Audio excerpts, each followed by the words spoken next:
तुम बहार बन के, मेरे दिल में तुम यूं ही रहना है, प्यार प्यार बन के आए हो मेरे जिंदगी में तुम बहार बन के। हेलो दोस्तों, कैसे हैं? नमस्कार, जय हिंद। उम्मीद करते हैं आप सब बहुत अच्छे होंगे। दोस्तों, आपको मैंने जैसा पिछला वीडियो में खास बताया था, आपका टॉपिक था अपशिष्ट पदार्थों की समस्या या फिर अपशिष्ट समस्या कहे तो आपका कोई तकलीफ नहीं होगा। लेकिन इस बात को ध्यान में रखना होगा कि आखिर अपशिष्ट पदार्थ किस प्रकार से काम करते हैं। इस चीज को जानना बेहद ही हमारे लिए एक प्रकार का समझिए जरूरी होता है, क्योंकि आज के समय में जो है अपशिष्ट पदार्थ बहुत ज्यादा फैल चुका है।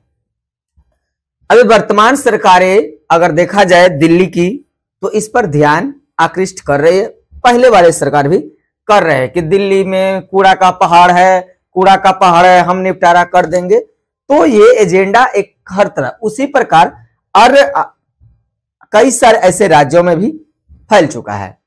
तो आपको जानना है अपशिष्ट पदार्थ मुख्य तौर पर किस प्रकार के काम कर रहा है या फिर नहीं कर रहा है।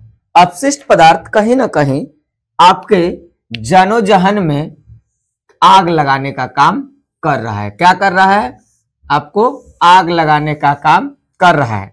वह किस प्रकार आग लगाने का काम कर रहा है, इस चीज को भी हमें जानना बेहद क्या है, जरूरी हो जाता है।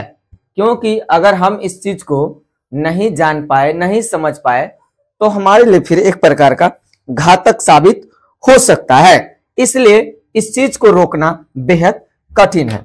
अब जानना है, आप जानिए कि जैव निम्नीकरण, जैव मतलब जीव जंतु, निम्नीकरण मतलब अपघटित करना, मतलब जीव जंतुओं के जो है द्वारा ही अपघटित करना किसी पदार्थ को, तो जैव निम्नीकरण कहलाता है।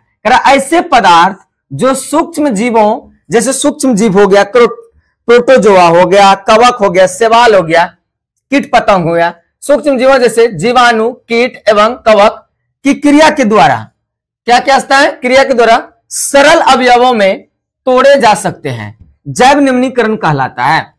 अब इस चीज को जानिए, अधिकतर कार्बनिक पदार्थ, मल मूत्र, गोबर, जंतुओं तथा पौधों से उत्पन्न पदार्थ जैव निम्नीकरण कहलाता है। इसका जो है मुख्य रूप से सूक्ष्म जीवों द्वारा अपघटन या निम्नीकरण किया जाता है।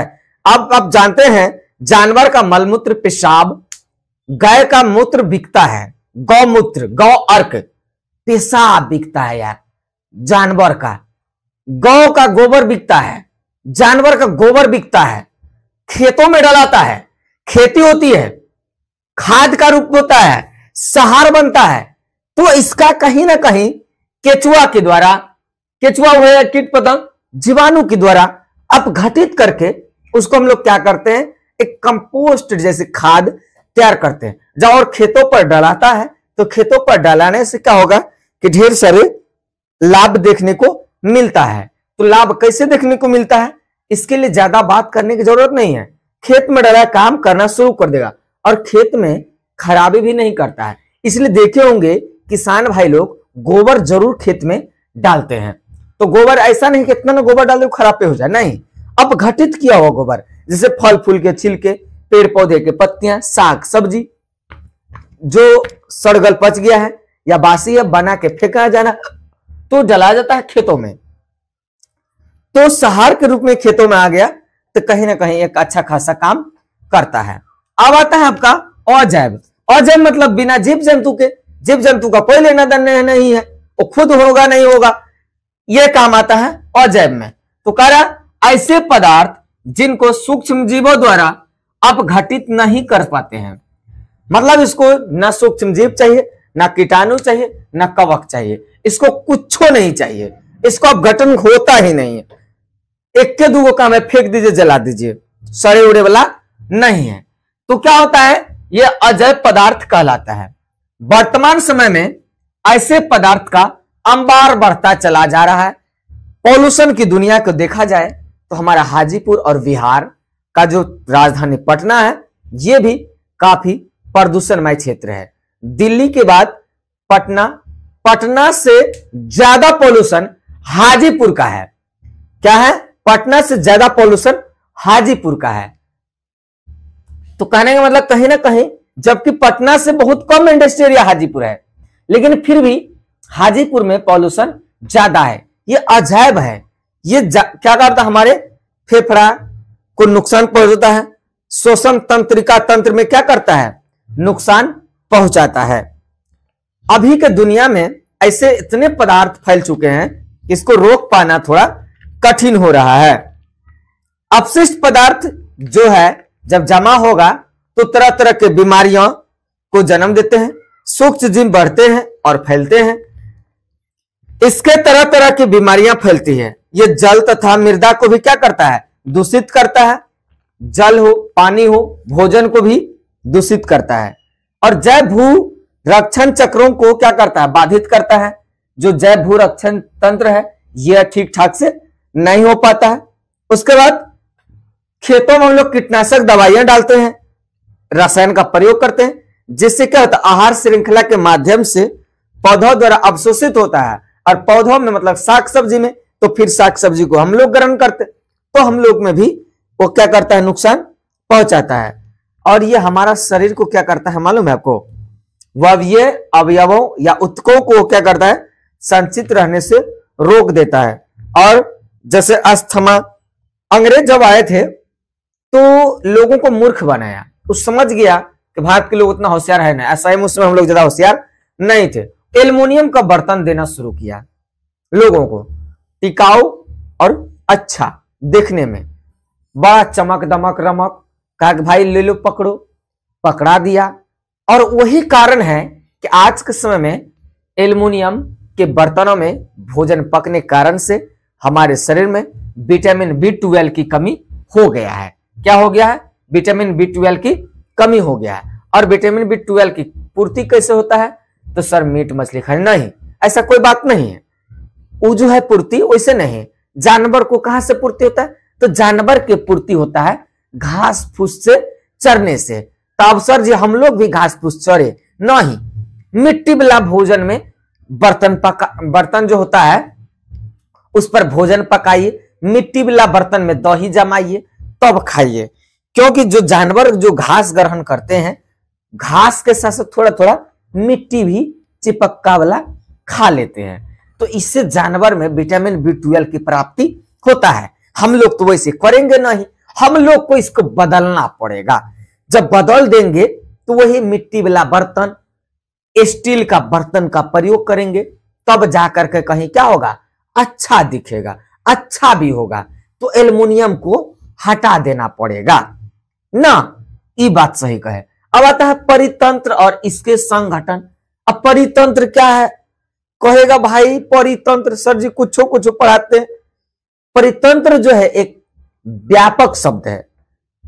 इसके अंतर्गत जो है पृथ्वी के ऊपरी परत हो या फिर वायुमंडल हो या जीव जंतुओं का मंडल हो, इस सब जंतु एवं पौधा दोनों को क्या करते हैं? सभी जातियां सम्मिलित होता है सब परितंत्र में, मतलब इसी में घूमते फिरते रहना है। और जो समुद्री जीव है समुद्र तल में, उससे 600 मीटर कहां? जलीय में। कहां पर? 600 मीटर जलीय ऊपरी में। और 1000 मीटर के नीचे तक क्या करता है? संपूर्ण क्षेत्र में निवास करने वाले जितने भी जीव जंतु है, कीड़ा मकोड़ा, पृथ्वी के अंतर्गत अधिकांश जो क्या होते हैं? जलीय एवं स्थलीय दोनों क्षेत्र आ गया। यह क्या करता है? जीवनों उपयोगी, खास करके जीवन उपयोग के लिए दशाएं पाई जाती है। तो यहां पर जीव जंतु पृथ्वी में रह सकते हैं, इससे अलग जगह नहीं। भले कोई कह दे कि फलना जगह रहेंगे, तो वह जगह रहने के लायक नहीं बनाया गया है और बना ही नहीं। भले विज्ञान कहेगा मंगल में जाए, बुध में जाए, जाओ पाना कठिन है, प्रयास जारी है देखिए, लेकिन वहां संभव नहीं है कि रह पाएगा। रहने के लिए दुनिया में एक पृथ्वी ग्रह ही बनाया गया है।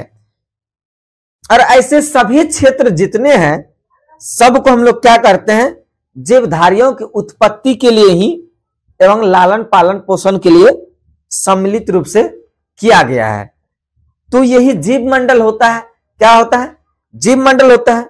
अब आता है जीव मंडल, तो समझ में आ गया, मतलब जितना जीव जंतु मंडल सब कहीं न कहीं निवास कर। आखिर परितंत्र और इसके संगठन, कह जीव मंडल को अनेक छोटी छोटी स्वतंत्र इकाइयां, मतलब कि जितने भी जीव जंतु है उसके छोटे छोटे स्वतंत्र इकाइयों में बांटा जा सकता है। जो भी है उसको अलग से बांटा जा सकता है, जिन्हें हम लोग क्या करते हैं, परितंत्र कहते हैं। अगर बात किया जाए नोट की, तो इसमें कई सारे बातें भी शामिल होती है।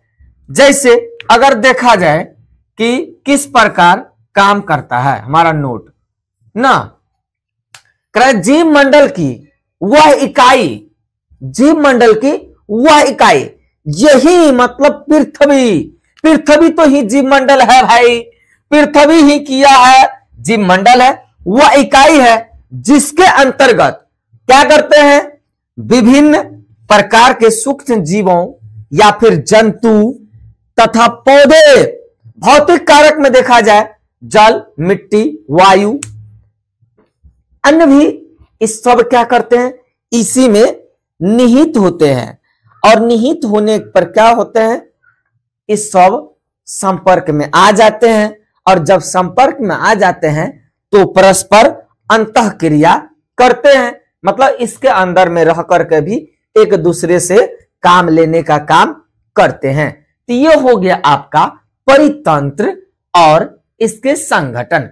तो आज जो हमने आपको बताया, पूरे टॉपिक में क्या बताया, तो जैव निम्नीकरण पदार्थ बताया और अजैव निम्नीकरण पदार्थ बताया।